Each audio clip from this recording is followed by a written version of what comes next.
Hey, what's up, guys? Welcome back to the Hustle Kitchen podcast. I'm your host, Hussein Husseini, with my co-host, Omar Rana.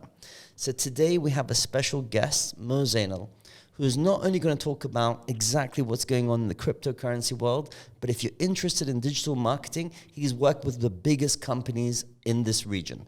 So catch a show and like, comment, subscribe if you enjoy it.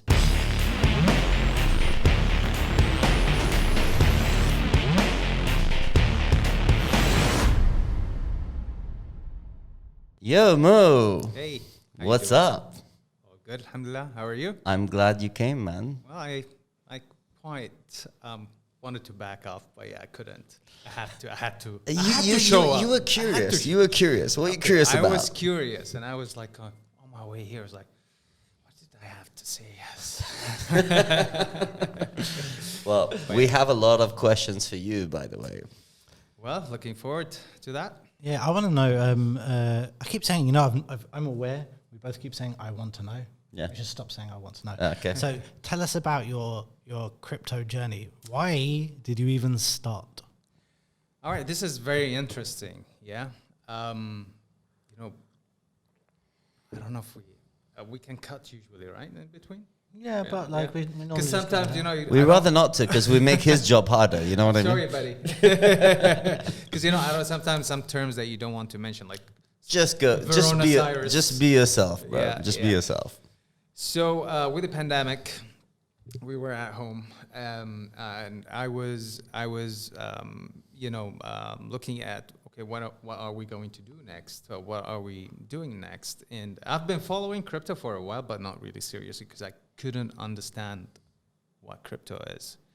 They keep, saying Bitcoin. Oh, it's at 24. Oh, it's at 9. Oh, it's at 15. Yeah. It's crazy, right? It's like there's no way I can get into this and wrap my head around it. So yeah, with funnily enough, it's the pandemic that got me into the cryptoverse, and the reason why I want to speak about this is it really currencies that we're talking about, or is it projects? Is it the new methods of startups that are showing up? So yeah, that's the beginning of it. Yeah. I mean, if you ask anyone, all right, even those who are investing in crypto, what are you invested in? Yes. Most of them, I don't think they understand what they are. What do you mean? Like, what are you invested in? As in, like, a why reason? Like, why did you pick this coin? How much research have you done about the background? Did you read the white paper? That type of stuff? Well, this is one thing, but also, what is it? What is crypto in general? It's like we know why you're here. You're here for the money, right? We have these arguments all the time. Yeah. Because I'm like, because crypto comes up a lot on our podcast. Oh. And yeah. I'm like, I'm the guy who doesn't get it, and he's the guy who's always encouraging it. Well, you need to listen to your pal. I'll tell you the quick story, right? Okay. So in 2010, 2009, just right after Bitcoin appeared, my friend was telling me about, hey, there's this new thing called Bitcoin. I was like, okay. And you can mine it. Like, what? Mine it? Like, did you mine? No, I did not. Okay. Actually, he tried. He tried mining. But the more he spoke about it, I just didn't encourage my friend. Yeah. And with time, it's like, what are you doing? What is this node that you're talking about mining? Just shut it down. You're just wasting electricity. Yeah, EWA's bills going up. Well, back then it was very, very, very cheap. Yeah. It was very, very cheap. And it wasn't as hard to make a coin. No, because there were limited miners. Back then, the reward per block was 50 Bitcoin per block. Imagine. Every 10 minutes. That's crazy. And imagine if he had been mining for a year, God knows how much he would have. I mean, you can do the calculation. But I did encourage him, and now he's blaming me for that. So Yeah. I had, at the start of all of this, I had a friend, I mean, he explained it to me horribly. Yeah. Which is why I was like, I don't understand this. He was like, oh, do you want me to set up your computer so it like solves math problems? I'm like, okay, but why? He's like, because it's cool. I'm like, that doesn't sound cool. Is there any other use? And he's like, no. I'm like, yeah. But like, is there anything else? You can tell me any more information? He's like, no, that's it. It's just interesting for its own sake. Like, nah, I'm right.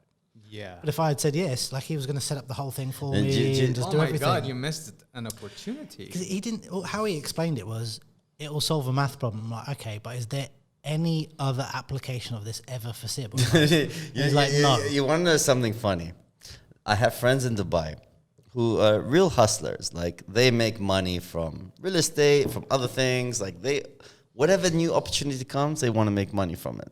So someone told him, you should mine crypto. So he went along and he bought 10 racks and he kept it in the spare room. And then his friend was coming over from the States.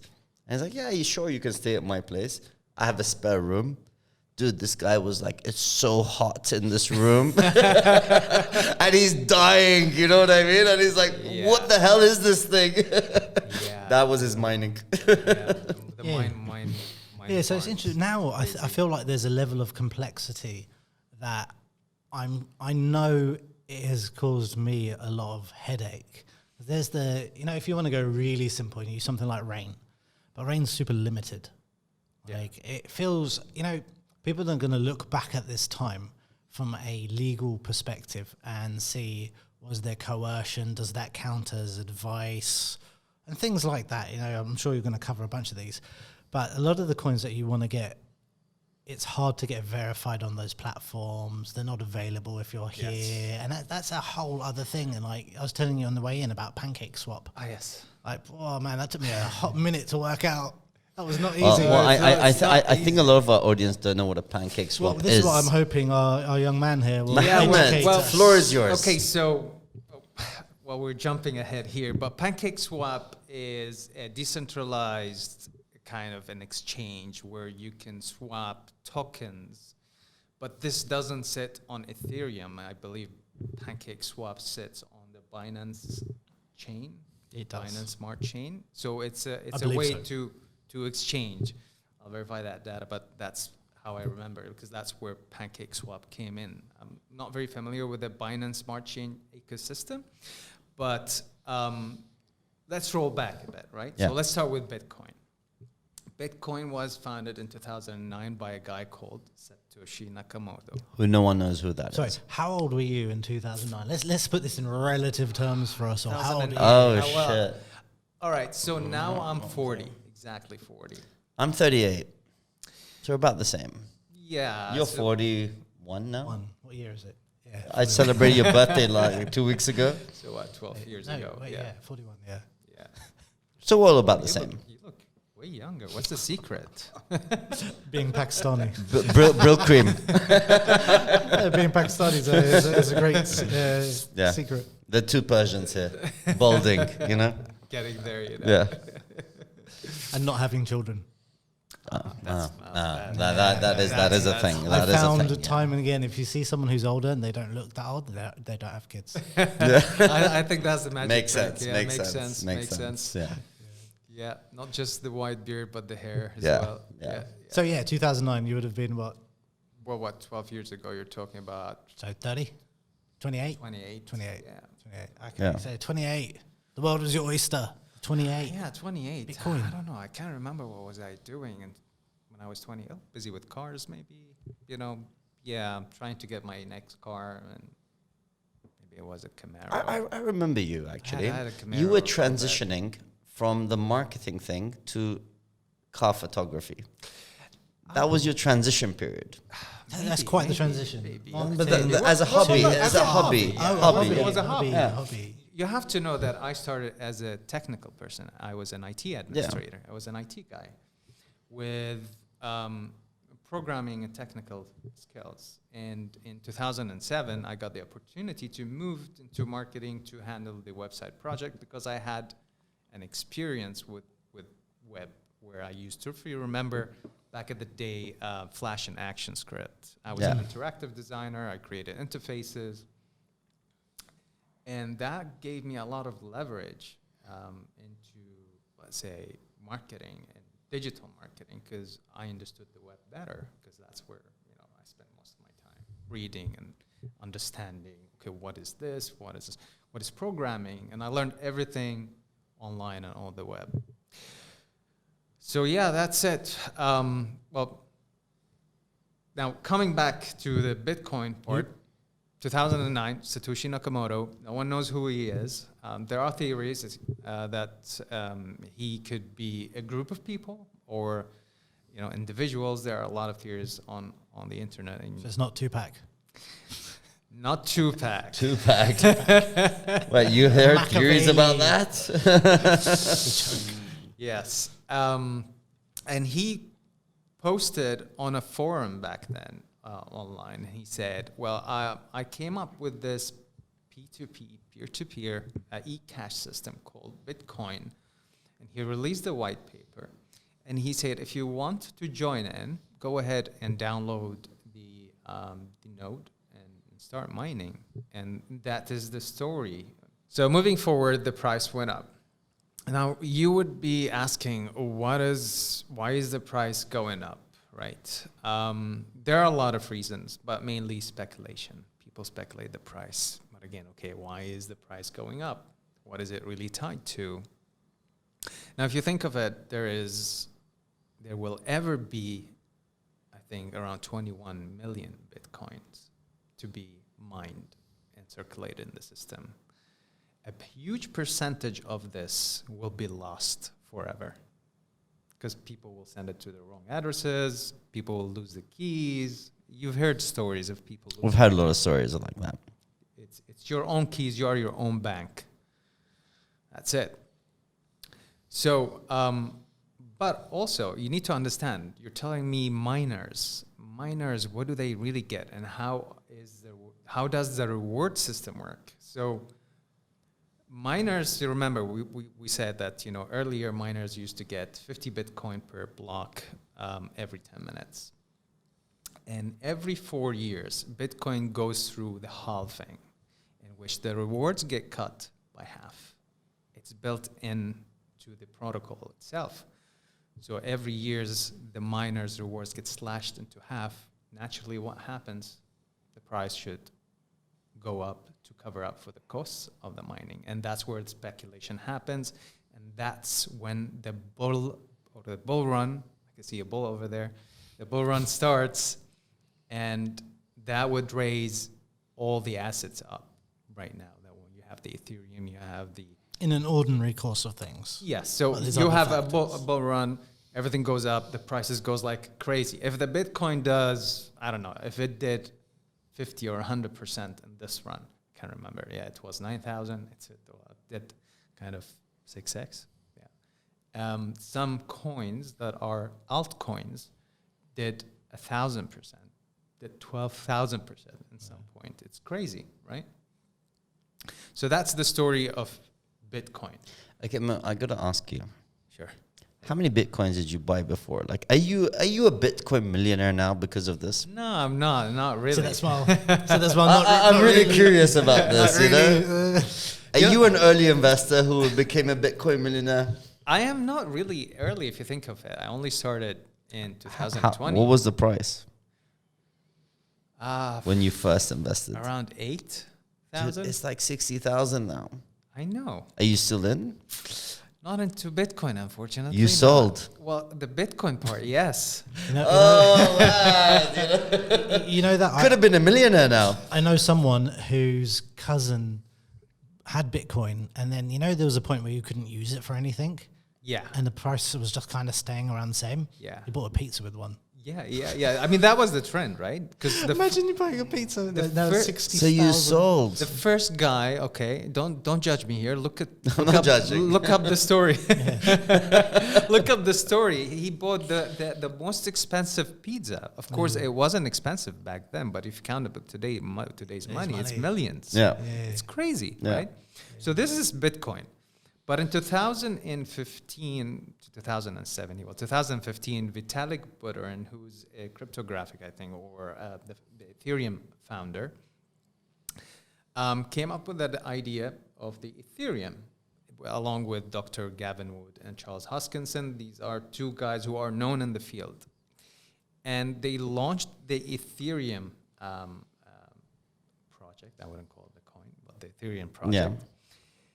And in 2017, it came with something called a smart contract. Now, I'm pretty sure you've heard about smart contracts. Oh my God. I spent so many hours I shouldn't have on smart contracts for some reason that I will not mention here. Smart contracts are going to change the world if people let them. Yeah, but it's very simple. You don't really We sat in an office for like a couple of days, Okay. just going over smart contracts and how we're going to make our proposition Interesting. for a pitch. Oh, right. So not to really understand smart contracts, but you were pitching for something that. Yeah, would but be I had to very learn interesting. all about it in order to pitch it. Yeah, I had to give them a crash course. Yeah. Oh, that's good. So you guys know what a smart contract. 100% now. I'm an expert on smart contracts at the moment. Smart contractors. And with smart contract, back then, when in the last bull run, when 2017 happened, right? The bull run happened 2016 towards 2017, and then they call it crash, but it really didn't crash because Bitcoin went from a few hundred to 24,000. How can you call this a crash to 9,000 or 6,000? It keeps growing. It's happening, but never goes down to its original price. Yeah. Now, why people call these scam? Because ICOs, initial coin offerings, happened back then. Now, initial coins or ICOs happened, and the reason why they happened is think of it like an IPO. You would have an idea, a startup idea. You would have a white paper. You require funding, right? And people would pre-buy your token for the solution, for whatever you're trying to solve in real world problem with blockchain. But unfortunately, no regulation back then. Nobody knew how to do proper fundamental analysis. Nobody knew much about the technology. So there were a lot of rug pulls. People just, disappeared with the money. Well, to be honest, on that point, like the scamming thing that you're talking about is actually as recent as 2 months ago, because of the social media influencers promoting like Mooncoin and other crazy coins. Yeah, Safe Moon and exactly, Yeah, right? yeah. And they're just scamming their followers Of course, yeah. I mean, and taking and selling when they're buying and making all the money. It's a liquidity game at the end of the Yeah. day, right? So they would maybe themselves didn't even know that it was a scam, and they made, of course, a lot of money with influencers. They made a lot of money. We call them the TikTok investors. TikTok investors, yeah, and TikTok salespeople. Yeah, salespeople, because you've got a lot of followers, and people want to get rich, and they think it's do that. you know about these scam coins, by the way? It's basically influencers using their followers to say, this is the best coin ever. Yeah, I've seen And you one remember that that's charity crazy. coin? Yeah. With the FaZe clan? Which one? They made a Save the Children's coin, Oh, and they ripped off everyone, made their money, yeah, that's it. and then just It's sold, and then it went to zero. The thing is, with these initial coin offerings, it happened on Ethereum. That means anyone can create a coin and host it. It's an ERC token. There's a difference between a token and a coin. Yeah. A token would run on top of Ethereum. It's an ERC20. Most of the times when it's in that ICO, it doesn't really have a utility. You just transact with it, you send it, you receive it, and that's it. Until, of course, you have a ready product, either whether it's going to run on top of Ethereum, the product will run on top of Ethereum, or you will have a mainnet launch for it. But unfortunately, a lot of people, lost their money. 80-90% of the projects disappeared, and unfortunately, but I'll tell you what. Fast forward 2018, that was the birth of DeFi, decentralized finance. Yes. Now, with DeFi, you have borrowing, lending, insurance, decentralized exchange, stable coins, all of this. These people kind of found an entire financial system that is sitting on top of Ethereum through DeFi. Can I just stop you for a second, Mo? Sure. Just because some of our listeners will not understand the too technical stuff, can you dumb it down a little bit? Well, like I said, decentralized finance. There is what you know right now is decentralized finance, a bank. There is someone in the middle doing all the transactions for you. With decentralized finance, there is nothing. You need to trust the code. There is a term actually called the code is the law. Yeah, so the way I like to describe it to people is the contradiction of it. That's how it sounds, but it's trustless. So the bank, you trust them that one means one. Yes. But with this decentralized, you don't have to trust in it. It's just in the code. There's no centralized authority saying one means one. Everyone's saying one means one in unison. If someone says no, it's not one, then that's not one. So that's called a consensus mechanism. So we actually have a friend in Bahrain, which we did the first podcast with, which actually we never published because I forgot to press the record button. I'm sorry, bro. That's amazing. Who actually bought a whole island. Oh, wow. Yeah. Which is dedicated to decentralized finance startups. No way. Yeah. He Where is bought he? an island. He's here. He's here. He's in Bahrain, but he's bought an island and built the whole island into a startup center hub. It's in Indonesia, right? The island? Somewhere like So that. it's Indonesia. Like, it's a beautiful, it looks like Oh a my 5-star God. resort. Showed us the video. Like, what? It's crazy, but all the startups there are all about decentralized finance and crypto based. And he's actually changing the way people raise money through crypto. Yeah. Well, Really this is the next thing, right? So with decentralized finance, like I said, you can borrow money. Yes. You can leave your crypto as collateral and you can borrow. You can lend people money and get interest. There is insurance. It's crazy that you can actually do insurance with a code that executes on its own. I can't believe, like, the thing when I first learnt about smart contracts and DeFi and dApps and all of those jargon, is that there's so many big companies that would benefit, but like just tomorrow by doing this stuff. And I've even spoken to a few of them. Yeah. And they just don't seem to want to. It's so weird because to say it in the simplest way is imagine you were in China and you were a manufacturer of goods and you were a lawyer or a bank, both, and I was buying these. So saying, I want to buy 1 million cups from you. Yeah. But how do I know you're going to give me my cups? But also, these cups, they have to leave your factory and they have to be transported and then they have to come to me. And then the bank has to write letters of credit, say, yo, Omar's got money, trust him. And then, oh, yeah, I need some insurance. Smart contracts, right? And yeah, and it's just, there's so many people who you just could remove and make this so easy to do. So easy And and I've so spoken fast. So fast, but it's the easy bit because I think, you know, if you're a big outfit and you've got access to lawyers and finance people, then fine, this isn't really a problem. But if you aren't, then how are you going to negotiate all of that drama? It's uncharted territory. And so people It's just really not used to it. because it's completely charted. It's just the big companies don't want to do it. I think in the Middle East, we're in Middle East. uncharted territory. It's not Middle It's East, not. it's everywhere. By the way, this is a problem. Yeah, it's everywhere. Okay, Education. banks started fighting it because it's a Yeah. threat to the Exactly. industry. Of course, it's a threat to the banking system. And they were the first to say this is a scam. Yes, absolutely. Very loudly. Oh, no, Very all loud. this stuff is a scam. Jamie Dimon, JP Morgan CEO, Yeah. keeps on saying this is a scam. Any one of my employees touches this thing is gonna get fired. Because it Then what ruins their happens? system. JP Morgan invests in cryptocurrency, kind of. If you indirectly. can't beat them, join them. Yeah, I don't think it's so much that. I think it's, you know, it was, people were fighting it, thinking they were able to beat it. And then when it became apparent, this is just what they thought, you know, that they'd be able to slow it down. So it's kick the can, next guy's problem. Like I've slowed it down. No, I'm not going to be able to slow this down. So what else do we do? And join them? I don't know, forced to use probably. Well, for now, they started joining them, right? So you've got MicroStrategy, who has, I don't know, I think they took the majority shares, but look at who is investing in MicroStrategy, big names.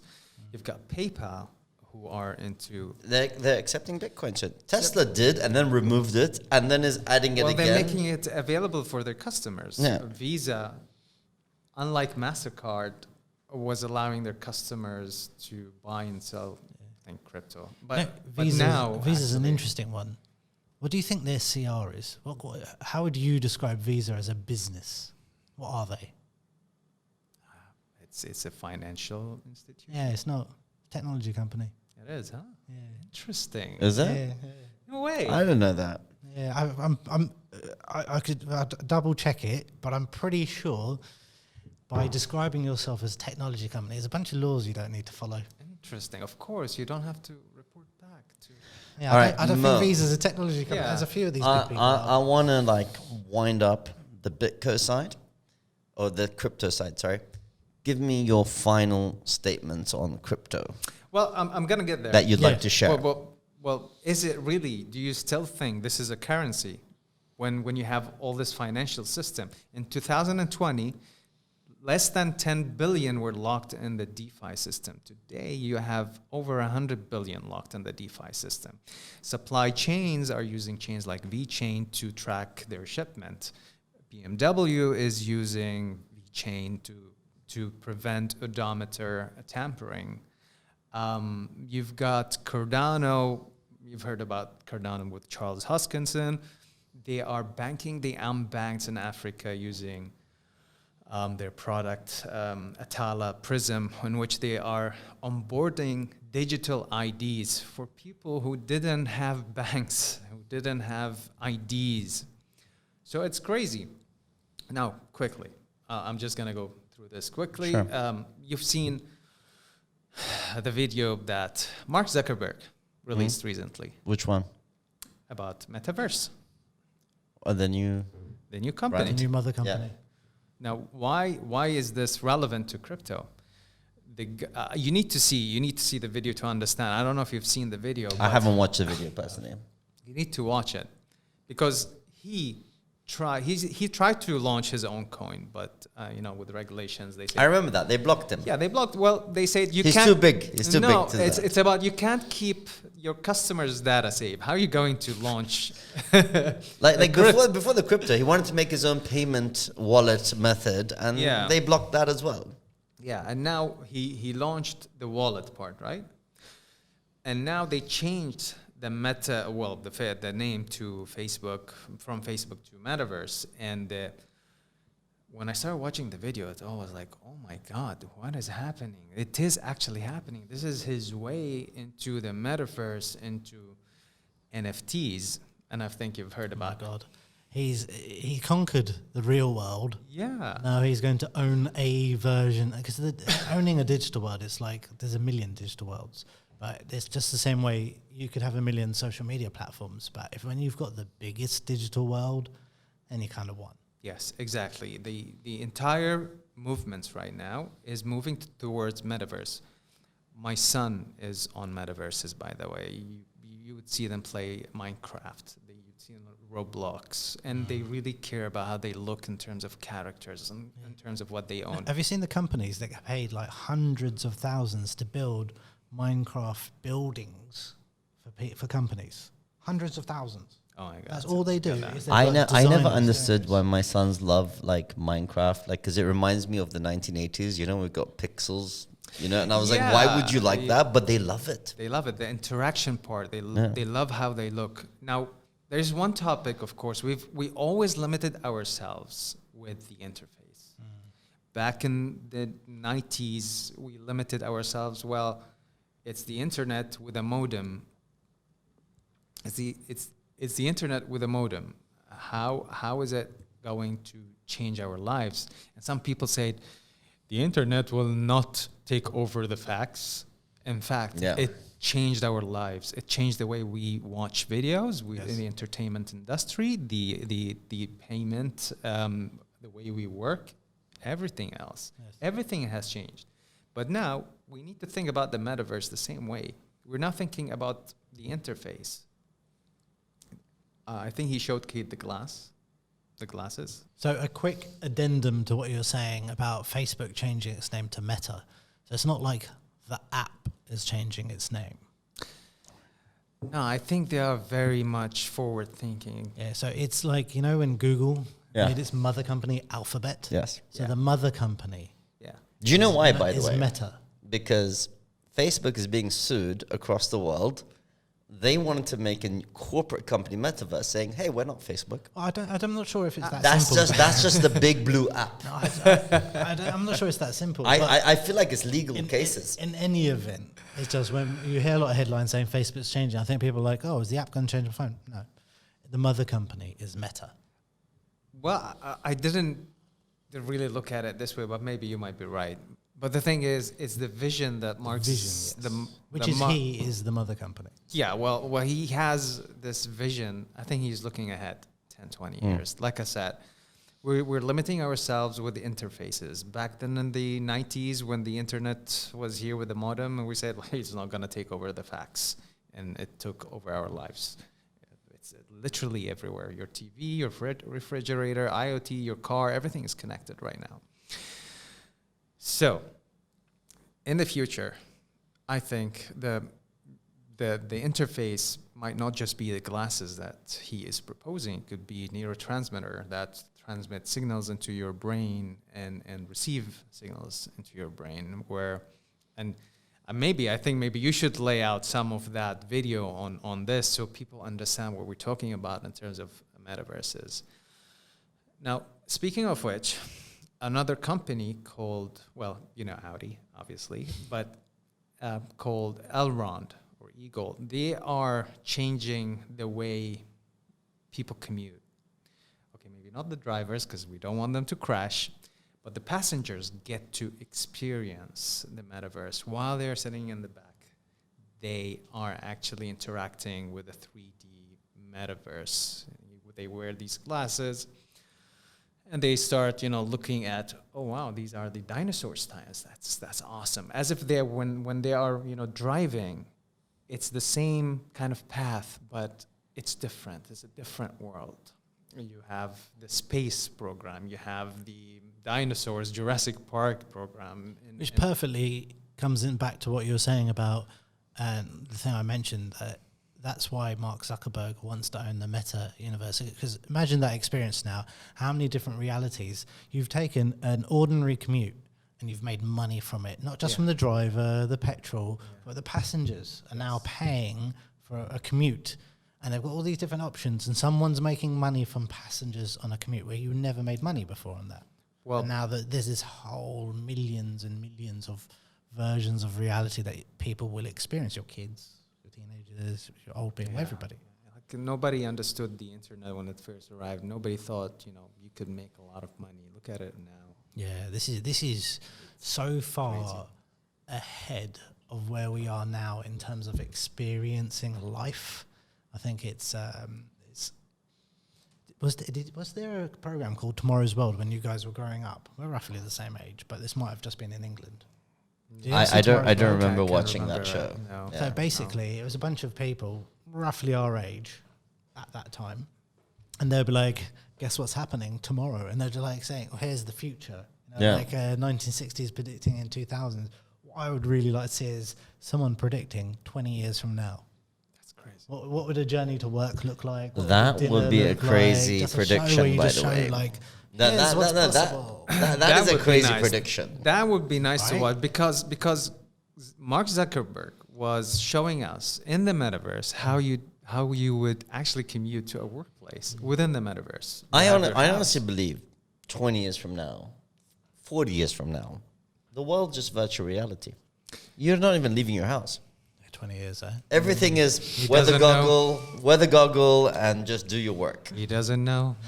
Somebody needs to tell him that this is all just code. We are in the Matrix. You didn't know that yet. Yeah, but the Matrix is going to be real. You know what I mean? Like, you're literally just going to wear a goggle and you're at work. You are actually absolutely right. Because, again, you need to watch that video. You can actually pick up a pen within the metaverse and start taking notes and customize your working space the way you like it. So you don't really have to be physically there. I think COVID is an intro to that world where people are used to working from home now, but wait till you get VR and high-speed internet and everything where you're there without being there.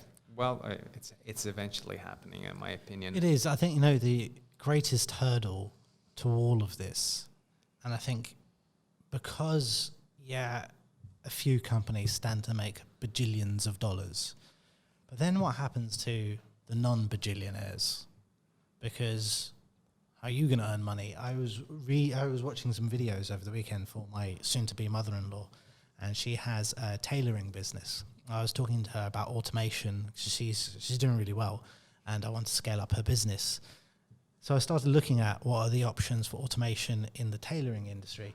And it hadn't really developed that much for a very long time. And only now things seem to be slowly developing. Okay. And one of the videos I watched where I think they were saying in Bangladesh, a large portion of GDP, well, large enough for it to matter, comes from these, not just kids, but like humans doing the stitching by hand. The kids, yeah. Well, they're not just kids. It's always the And kids. they were- Like Apple. yeah, well, and they were interviewing these people, and they were working side by side with some of these new automation machines, and they were like, "Yeah, I'm worried I'm going to lose my job." No, but But Bangladesh as a country is like, "Yo," because these people can't just slip into a metaverse or digital or online job. Like a lot of them are illiterate; they don't have access to these things. They so if will an be entire country. but they'll be gets they'll stuck be with part this. of the cycle.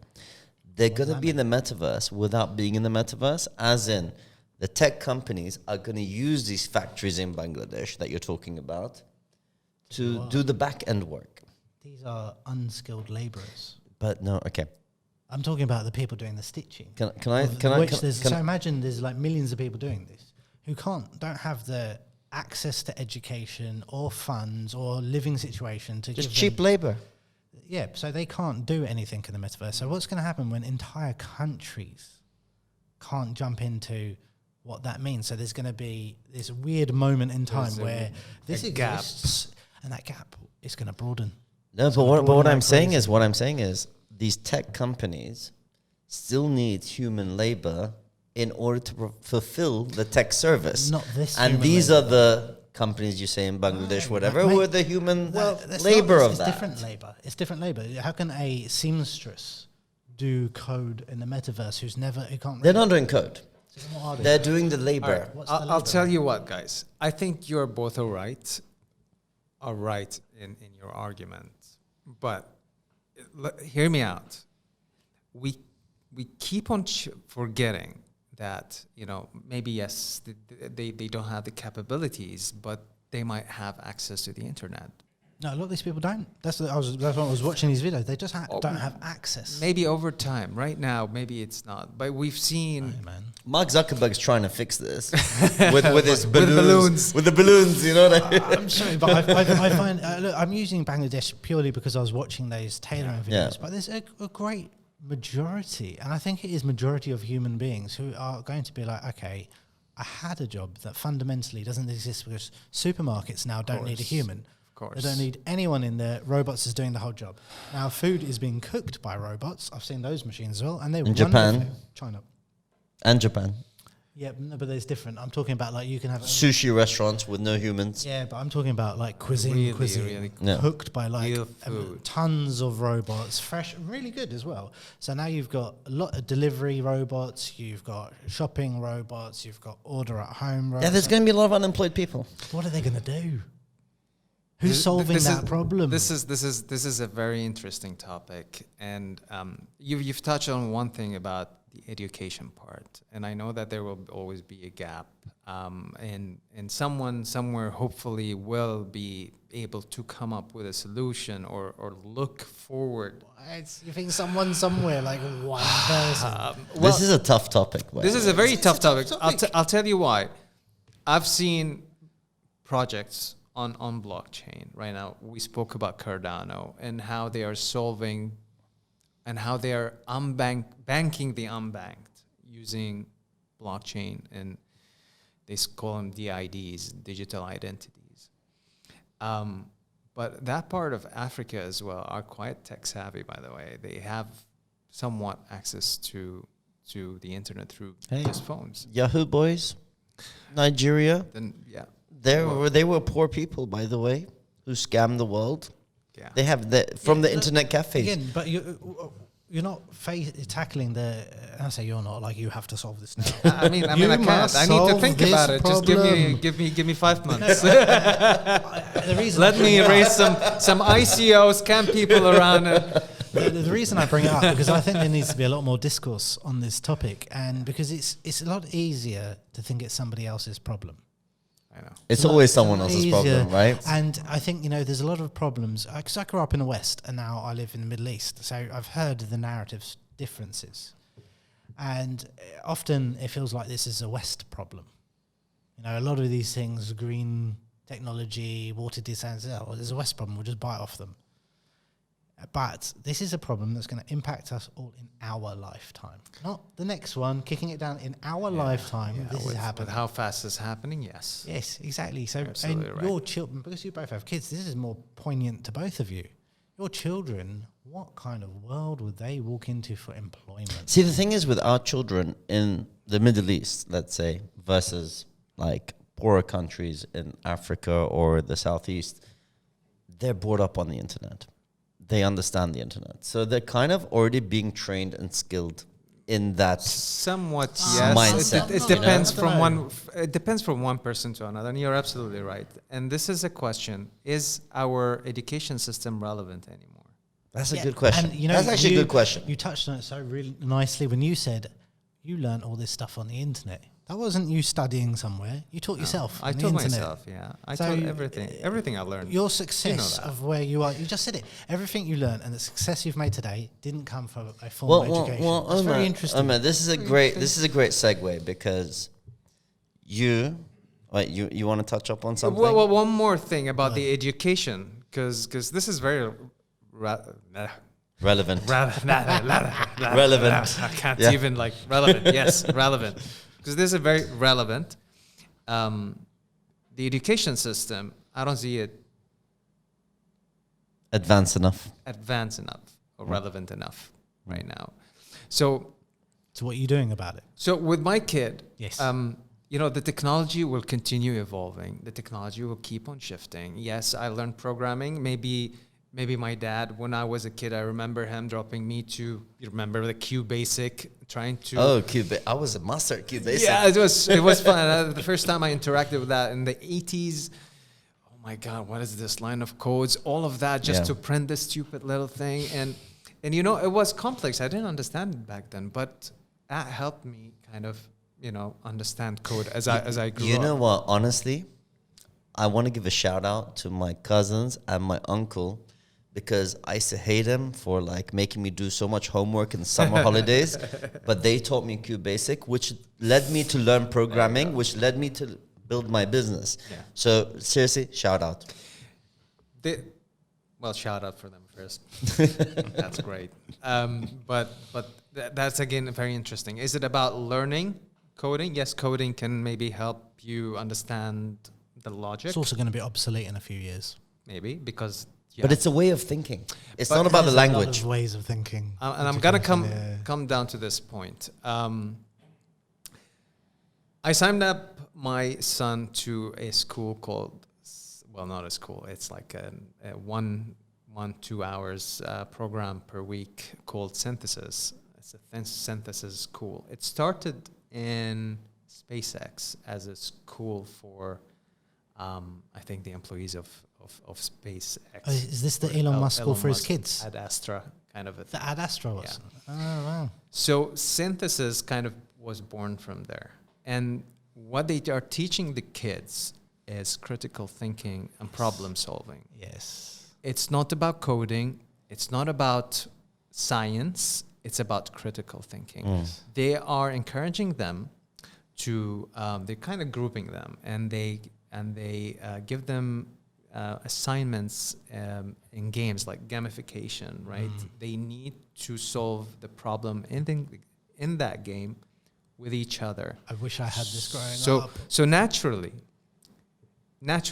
some of them will shape up their leadership skills. Some of them will aspire to be that. Some of them might just be enablers. Maybe they don't aspire to be leaders, but they are enablers, and you shape up their enabling skills. But either ways, it's just changing the way they think and they interact with each other. So I think this is a very interesting program. I've attended some of the sessions. It's crazy to see how kids, kind of play together, communicate together. They are learning as they go. So this is when I say, okay, you can teach them chemistry, you can teach them physics, you can teach them programming, biology, but will they have the critical thinking? Yeah. That's a good point. Ad Astra, I have to say, is such an interesting model for education for children. If I have children, that's something I would want to do, that version of education. Okay, guys. So I want to segue here now. Let's do it. Talking about education. Did you study marketing? No. I did not. What did you study? I studied computer science. Computer science. What took you from computer science to marketing? Very interesting question. I was always intrigued by the web. I didn't go far away from computer science. Quite, yes. Because you're in digital marketing. In digital marketing, I used to take care of, Cisco picks firewalls, set up the domain controllers, take care of the network and its issues. And that was just on the weekend. Actually, you know what? Every time we had a holiday, like Eid holiday, something would go wrong, and I have to stay. Of course, it's just like it happens. It's like the switch is like, oh, you think you're going on leave? You're staying, Habibi. You're staying with me here. I swear to God, something would go wrong, and I end up like my night just like trying to figure out what the network problem is. But in 2007, I was given an opportunity by my manager, who was very helpful, Shireen Bouchehri. She gave me an option. She's like, listen, you're great at IT. I've seen your programming, interactive web skills, and I think you will add a lot of value into the digital marketing aspect, because back then I was with White Tribe Limited. White Tribe was a telecom provider, but not in Bahrain. We were the holding company. We would acquire companies in Jordan, Philippines, and Pakistan and launch them with the WiMAX technology back then.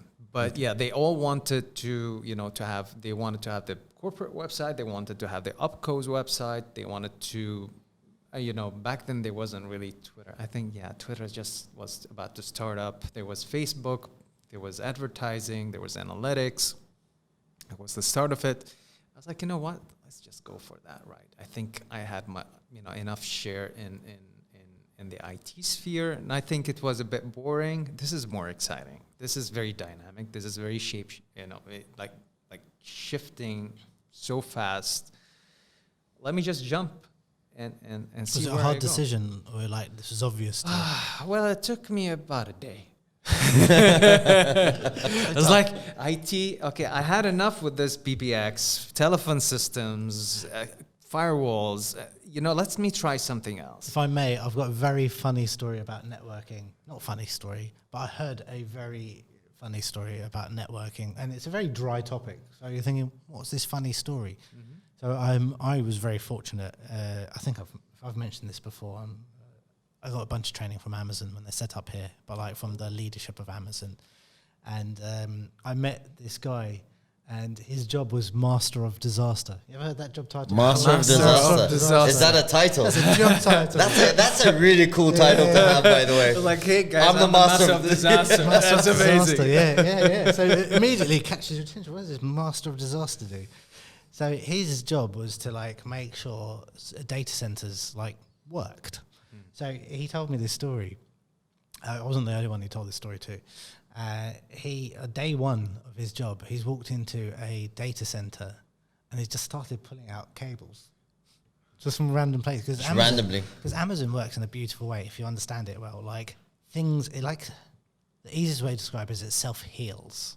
Nothing should stop. If you configure your AWS well, then it just works and it won't go down. Well, until that one day of disaster last year, But when the whole half the world went down. if you do, but if you do your Amazon settings properly, it's like crazy how well this stuff works. Bitcoin fixes this. So he walked in, he just started pulling stuff out, and like day one, I'm not sure they were expecting to have a master of disaster.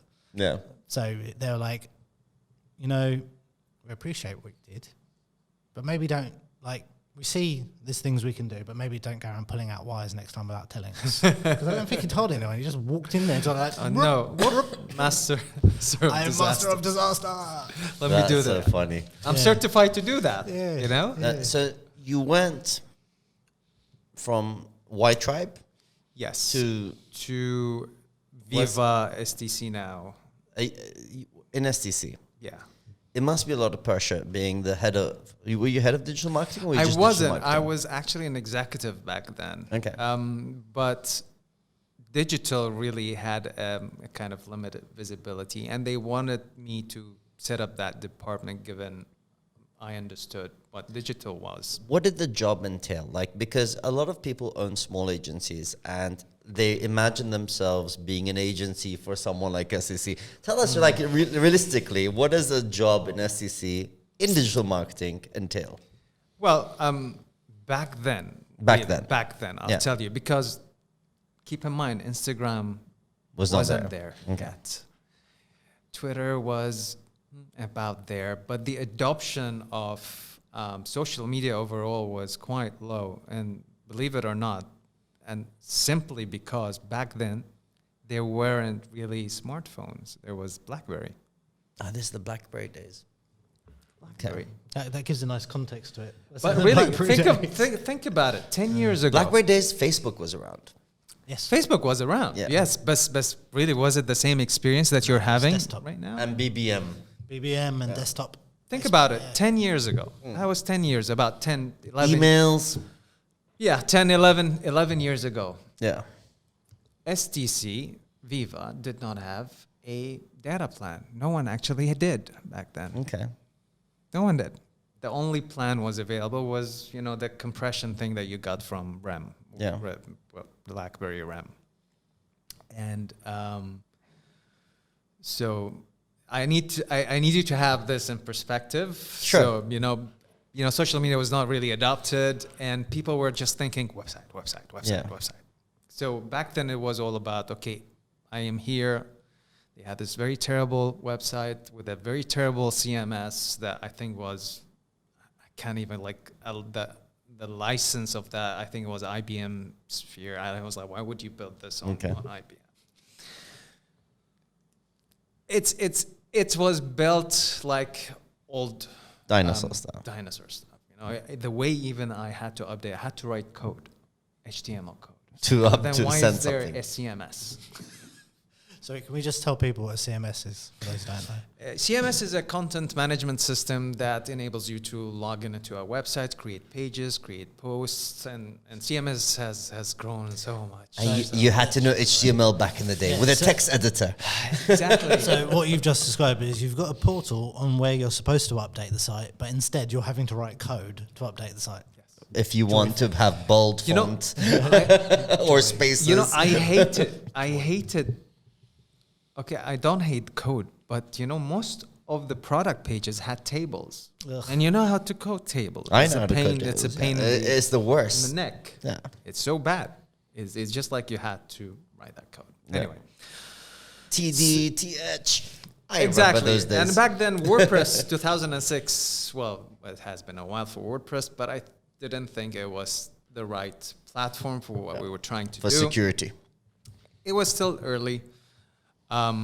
But I suggested, all right, we had these developers coming in, and we wanted to select one of the agencies to work with us, and we selected Drupal, which is kind of like WordPress. I remember you moved to Drupal. Yes, kind of WordPress. So I still remember More going. complex, more secure. Yeah, it's open source. And I remember heading to the CTO back then and saying, we want to build the website on Drupal. And he looked at me and he was like, so you want us to throw all of that investment and go with an open source platform. Yes. I was like, yeah. Hey, Drupal is very secure, by the way. It is very secure. It's not just. Yeah, but it's not about security. It's not about just security. It's like enterprise. I hate it as a CMS. We did a big project on it.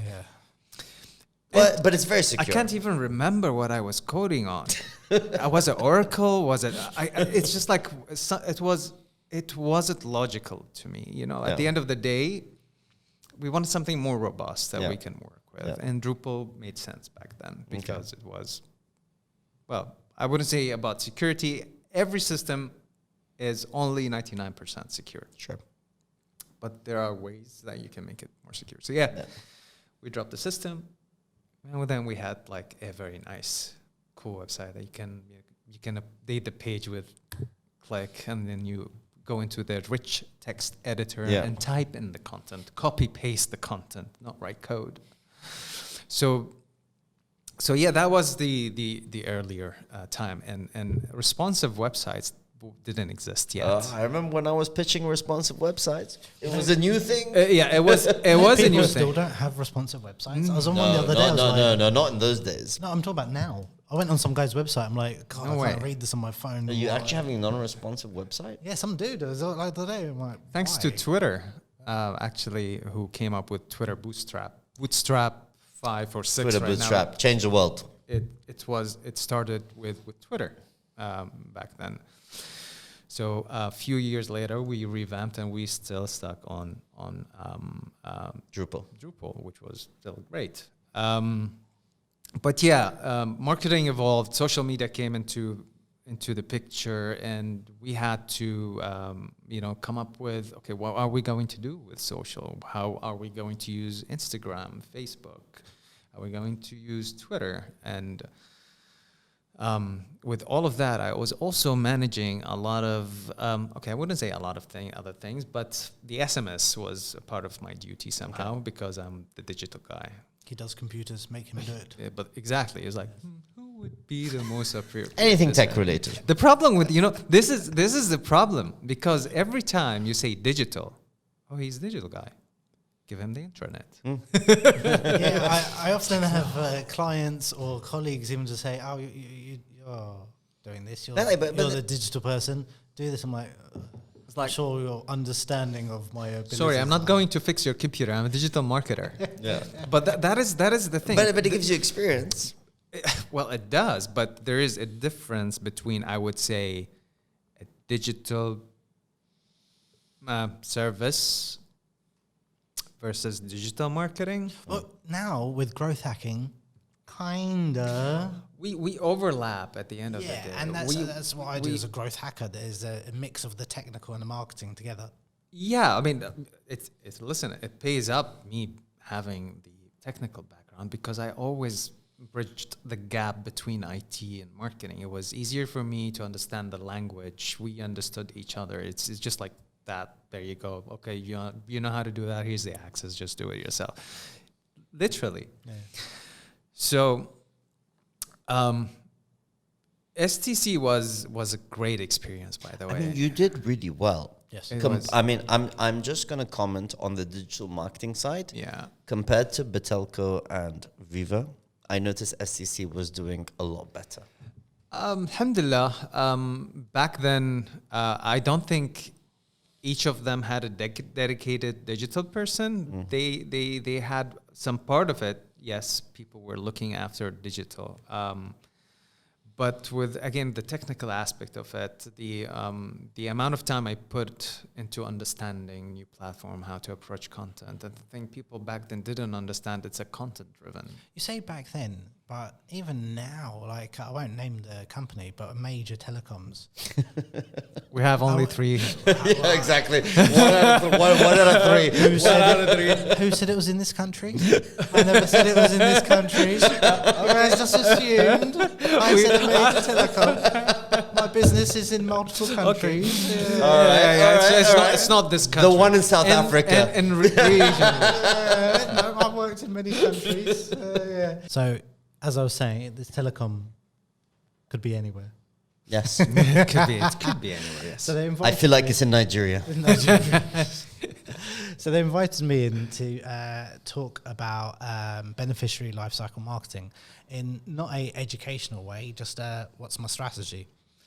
And I was talking about full funnel, and I thought I was going there to pitch just my strategy, and they decided to turn it into me teaching 30 people what beneficiary lifecycle marketing and full funnel marketing is.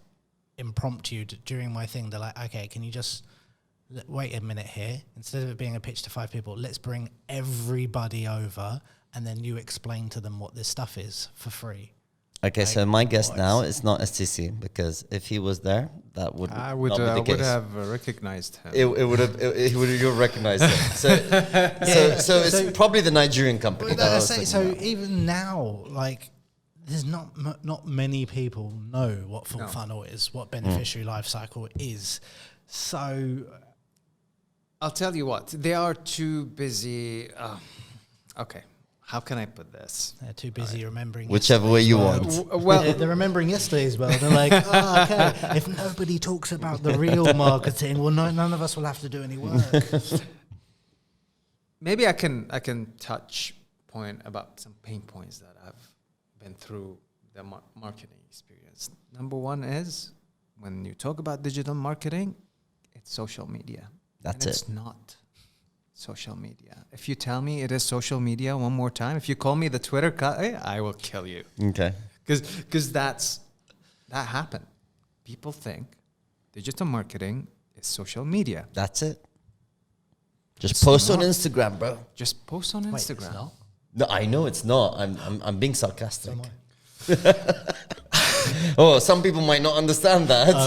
Okay. And it pisses me off because it's not. And if I would prioritize this will be somewhere below the middle. It's not really a priority for me. Okay, well, it is kind of. But let me tell you what I care about. I care about, in order, number 2. I'll start with number 2. I'll write this down. Yeah, website. Because website is a sea on its own. Leave the design on its own. It's but about what is information. the messaging hierarchy, Yeah. the way you write, the features, the benefits, how are you going to, persuade the visitor? This is social this is a proofing. breath of fresh air Oh to my my God. ears for Bahrain. Seriously, Social proofing. No one They- gets this. Hey, I need a website. How has my Okay. agency never pitched with Actually, you before? Because I'm hang always on, teaching hang on, people in these sessions. Hang on. There is actually here a wireframe that I created back for STC. Okay. Viva. Oh. There you go. Okay. So this was the launch of 4G. I don't know if you guys can see it, but Yeah. we wanted to create an awareness about 4G and not just like launch and say, hey, we are meeting and to discuss 4G. We wanted to create a landing page, a dedicated landing page that walks the customer from, okay, what is 4G? How is it different? What are the compatible devices? What are the frequently asked questions and the plans and everything? By the way, funnily enough, that page still exists, and I don't think they know about it. High five. If you They didn't actually take the Google, page down. no, because it was a standalone page, and It's not all about part- landing pages. I say this all the time. Yeah. It's not about the website. So this is just a wireframe. We made it into this, but it had. Sorry, quick question. So they're not using 301 redirects as part of their SEO plans? There might be, but like I said, because I created this, it still exists there somewhere in the system. It's still selling 4G. Still Now they're just changing the 4 to 5. because the CMS is somewhere there. Speaking of 301 redirects, SEO is another topic, but let's get back to the website. Yeah. Website. What was my second thing? Yeah, email, Oh, analytics. boom. Then comes SEO, SEM. Okay, I'll add social media here, and advertising, and yeah. The full funnel. Full funnel. But number one is content because it feeds everything. Mm-hmm.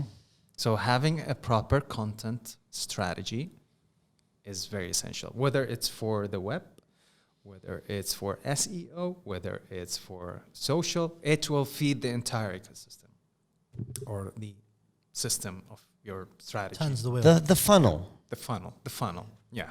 The funnel. Let's go back to the funnel. I think that's where that understanding of full funnel, if people really got it, this would be a lot easier to comprehend when you picture it in the terms of actually how the machine terms, like where does digital PR fit into that slice? Because it's content marketing, but it's also your off-page SEO. Yeah. Well, I mean, the thing is about SEO here in Bahrain is Oh my. is a mess. Hey, by the way, if you search for marketing consultancy in Bahrain, I'm sure I'm the first or the second link. Let's send Thank some you. bad links to this guy. Let's go to Fiverr. Tell them make sure this guy appears number one. Send all the bad links back to you. I'm number one, number two. Let's go. I'll give you some headache. Let's void these links. By the way, it happens. It's a war between companies. Yeah. Yeah. It happens. And I'm winning the battle so far. Do you remember Hussein and I launched a very large project once, and for very notable human beings. And day one, Huss is in the office with all the developers, and I'm at the client side. And I've got all of their board sitting there, and they're all very much like, go live. And I'm like, Hussein, go live. And it goes live, and then we get DDoS attacked. And then Oh my God. they're like, It was the worst launch ever. but not from our perspective. And they're like losing their stuff, like, yo, the site's gone down, until I can bring up an email from the hosting company. This is pre AWS. Bro, we got like 3,000 visitors consecutively on the launch. Oh wow. And the whole thing went No, down. it wasn't 3,000. It was way more. So we got DDoSed once, and then we Yeah. got the site back up like in some crazy short time, and got attacked again. And we just kept getting attacked for 2 days straight. Because they did political content into Yeah. perspective. They were very, very notable human beings who were Yes. being targeted, but like for 2 days being DDoSed was not fun. Then we had to split it into 20 servers, and then we were okay. It is The very next day. Well, But- you had to mitigate it somehow. Yeah. Fun. Sorry, Yeah. it just reminded me of that whole moment in time. I've had my shares in trying to understand attacks and doing some DDoS or remember Pull Daddy? Pull Daddy. Yeah, it's a service that made you would allow you to create polls, basically. Pull Daddy. I remember this back in the day. Back in the days, yes, it was very famous. You create polls and then you can embed them into your website. It was a poll service website. Yeah. And somebody challenged me whether I can actually, like, Bring it down. not bring it down, but hack a poll. Bring it down. Hack the poll. And I stood there for 2 weeks trying to figure out how they, come up with announcers, how the link is structured, reading the data as it goes out, tampering it, capturing it. And with Flash, it was very easy Flash. to inject XHR codes, cross-domain, cross-browser. Oh my that God. system just didn't care about anything. It would just send. No security issues over here. And I was able, basically, to crack it. And then I was approached by a media company, and it was back voting about in the United States. It was the election and voting, and they were like, okay, we're doing this piece about how not credible voting is online because of certain attacks. No way. Yeah. Can we use your code, your video? I was like, sure, go ahead, do that. So I was like famous for a few That's days. crazy. And then people started like sending me messages. Oh, my sister's joining this, singing show. Can you please help her win this? Oh, I was like, really? oh my God, no. Okay, you guys. So you became a black hat. I kind of like people just came to me to hack polls. What was the weirdest one someone asked you to hack a poll? Was it a singing it one? was, it was always about some competition or singing or high. It was weird. Like receiving. Okay, I Hey, think just learn how to sing. Don't hack it. yeah. Sing better. Is it on his Instagram bio? Didn't you win like American Idol or Yeah, something? that was me. That was me. The way. That's me. I'm joking. But now with Python, you can replicate these. And I see online those Python coders giving spammers some hard time because you can do a lot with Python, with lists and stuff like that. And I learned Python quickly and during the pandemic because I had a lot of time On your hands, crypto. Yeah, it's on my list. I started learning Python. He's trying to learn Python. Yeah, it was amazing. It was an experience. I got Raspberry Pi headless and then just remotely accessed it and created this. Listen to that. I created this project where it goes and fetches the numbers of COVID cases, deaths, and whatsoever, and it would send it to my Twitter bot, and Twitter bot will tweet it with an API. So it was a nice experiment. That's a fun project. It was a fun project because the original project was reading the sensor on So you have a Raspberry Pi? I had it's somewhere. Okay. It was- All right. I did that in 2020.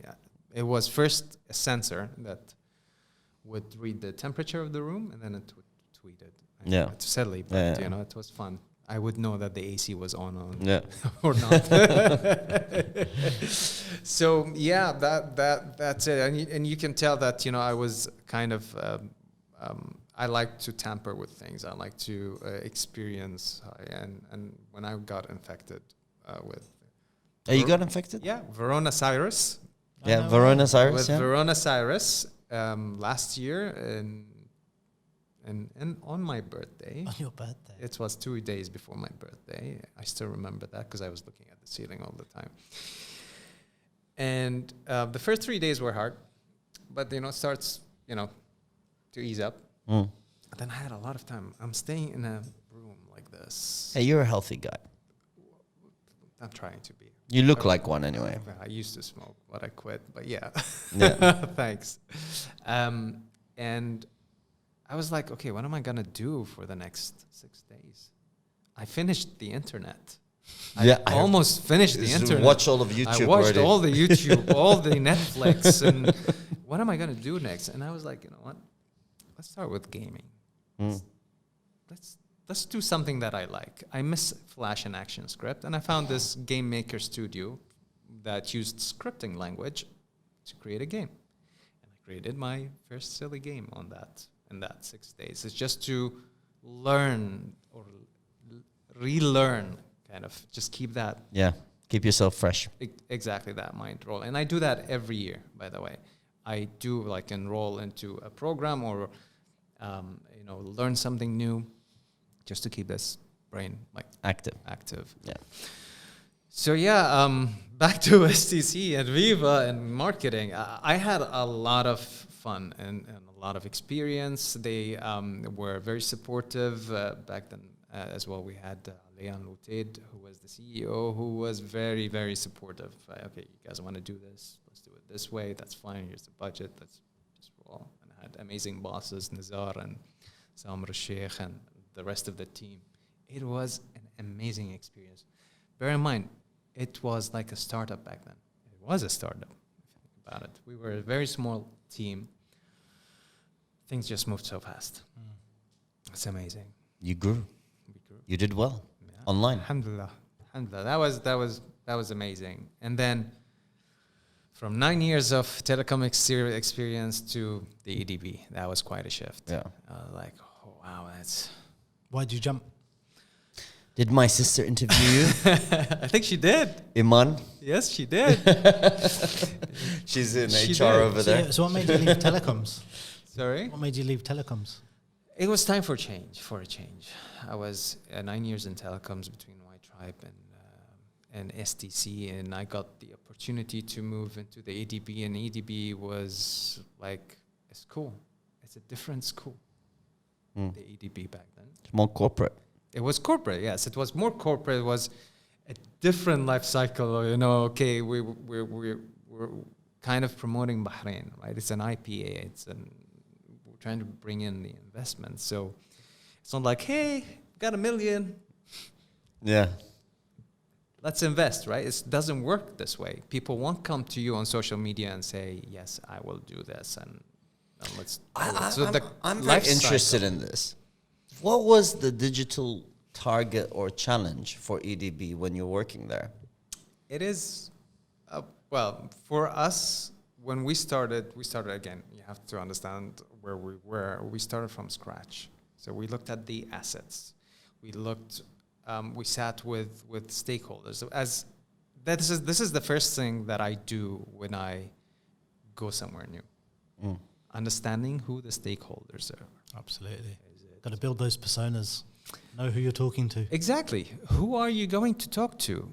Are we all aligned? That is the problem. Are we all aligned? It's so nice when you get all the stakeholders together and like, tell me your mission and vision. And you listen to them all tell you the mission and vision, and they're rarely ever saying the same thing. And just for everyone to hear them saying it slightly differently, and then to align everyone is such a good, powerful exercise. So much value in doing that moment. Absolutely. Yes, indeed. Everyone would have their own goals and KPIs. Yes. We're not here to compete. We don't have our own KPIs. We're here to support you. Okay, we do have our own KPIs. We're keeping it to ourselves, but we are here to support you. What are you going to do? How can we help? Sometimes, when you sit with people and interview, well, it's not an interview. I'm trying to understand what you're doing to help you, but sometimes they might misunderstand. Why are you asking me about what I do? Do you think I don't know my job? And this is not specific, too high, but you're like, it's nothing to do with that. It's nothing to do with that. I'm just here to help you and support you. It's so interesting, the power of communication, how a opportunity to add to the collective direction can turn into someone feeling attacked. And it's just that way that you communicate and they communicate and receive and give their information, it completely shape a moment or a long-term relationship. Absolutely. And I worked so hard on my communication skills as well. I mean, I've learned a lot. You're a great communicator. I'm trying to be that great communicator. Actually, could you give your top 3 tips to the people listening on how to be a good communicator in a corporate environment? Yeah, because I think in a corporate environment. In a corporate environment, because I feel like this could be... We haven't worked in corporate for a long time. Yeah, but I started life in corporate. Yeah, so did I. Hectic corporate. Yeah. Well, like you're not allowed to like deviate from the line. Things could have changed in the last 15 years. I'm not saying that. What I'm saying is, I think it'd be nice for us to, for our audience to hear from you to give us some communication tips. Thing is, it's always about trust. It's always about that person trusting you or not. And it doesn't happen in a day. It doesn't happen in a week. It happens over time. And honestly, when we started interviewing people, some people were really happy. I wouldn't say that people were sad. I say 95% of the people were happy with the approach. We presented what we were trying to do, what we were trying to achieve. Some people really applaud us. It was like, this is amazing. We never thought, we never saw this kind of approach before. Because usually what happens with departments, they work solo. We want a website. There is a website.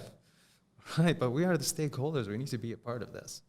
Right? So defining the stakeholders, sitting down with them, understanding their pain point, understanding what they really want. We wanted them to see value in what we do. So the first thing that we did was revamp the website and started our content marketing approach. And it wasn't like a straight line.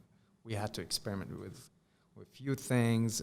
We actually picked on one sector first. And the minute we started, posting, and people saw the kind of post, they saw the interaction, the other sectors wanted in. Yeah. We begged for content, and a few years later, we were overwhelmed with content. It was like, stop, I can't handle this. You had a challenge, right? From taking like a very corporate content style to make it more engaging and entertaining. It is. That is a big shift. It is. You have to understand, again, the customers here are different. This life cycle is different. The way you approach them is different. They might take years technically to actually convert. It wouldn't take a day, a week, or a month. but the awareness part should always be there. Yeah, top of funnel activities. Top of funnel activity, especially if you're targeting people, you need to, and I'm pretty sure you guys heard about account-based marketing. This is the new B2B thing, kind of the new, people have been doing it for a while. But account-based marketing. Can you just explain that into 2 sentences for our audience? It's basically building a profile of companies that you want to target. And before targeting, you need to align yourselves with the business development, maybe the salespeople, the people who are going to actually go out and talk to these people. You want basically to target these accounts, companies, with top of the funnel. I know you love this terminology. No, I see this like as a hitman approach. It's like, got them. I need those guys. Yeah. Done.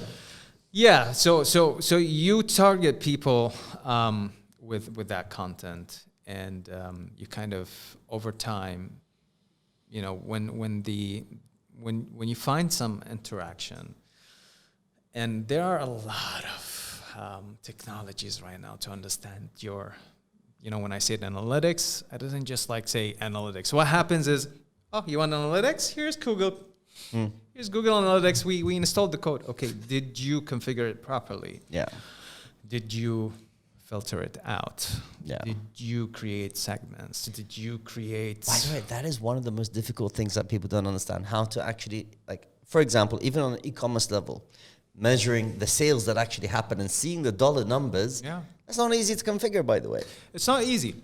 And it's you've got to easy configure it with everything. For it to work, it has to work with your ads. Yeah. And configure with your strategy. Yeah. Because if you have to do rapid experimentation. So you've got a plan, you've got to then see what happened, but then tie that back to your plan. Say, I thought X would happen, measure it, and then do it. Otherwise, it's just random. You know, funnily enough, like when I first decided to go really deep into Google Analytics for my own startup, and then I started understanding the pages and what people are actually interacting with, and then I made changes on the website based on what I'm seeing in the analytics, our conversions went up like 300%. Exactly. Yeah. And sometimes you don't have to do a lot. You know, you've heard about the MVP, minimum viable product, product. And this is something I read in one of the analytics books. It was a very great story by Airbnb. So the product lead, the head lead or whatever, I can't remember his name right now, had an idea. I was like, maybe better photographers would mean better photographs would mean better engagement and better sales. So they didn't deploy it all over the platform, right? They had proper analytics in place. A/B testing. A/B testing. They selected few apartments. They sent 20 photographers for a period of time for few of their customers. And with analytics, they saw the numbers. They have proven that it works. It's crazy. And then they applied it to the entire website as a service. So if you are going to have your apartment, your place for rent, they can send you this. This is what I love about digital marketing.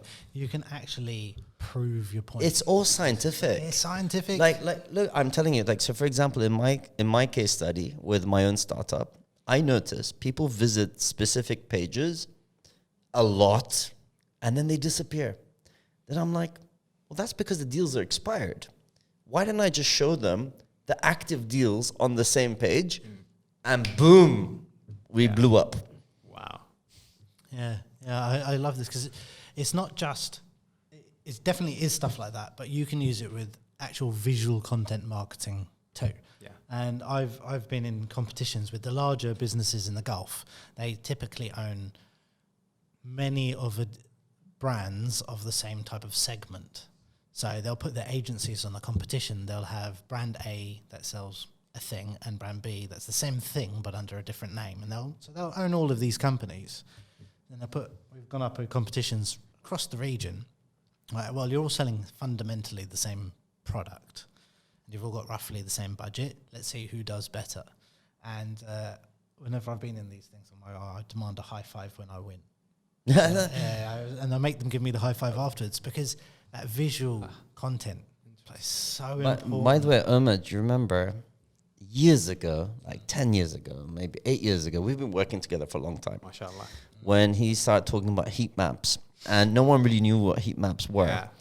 And when you look at heat maps today, just based on what people are visually looking at and making those small changes makes a massive difference to your results. You want to hear the future of marketing with all this stuff, but I need the client who's willing. Like, you know, this stuff, and you're trying to explain to people, they're like, the future of this is I'm going to be doing a level of scientific approach to marketing that hasn't been done anywhere. I'm going to be doing neural mapping.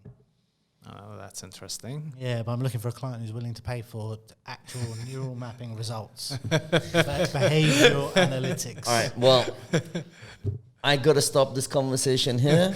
Guys, thanks a lot for coming on the show. So please don't forget to subscribe, like, comment, and all the good stuff. And Mo, thanks a lot for coming and joining us. Thank you. Really Because interesting. we could literally go on for hours, but our time is up. Unfortunately, but yeah, it's great being here, guys, with you. Yeah. Thanks, Mo.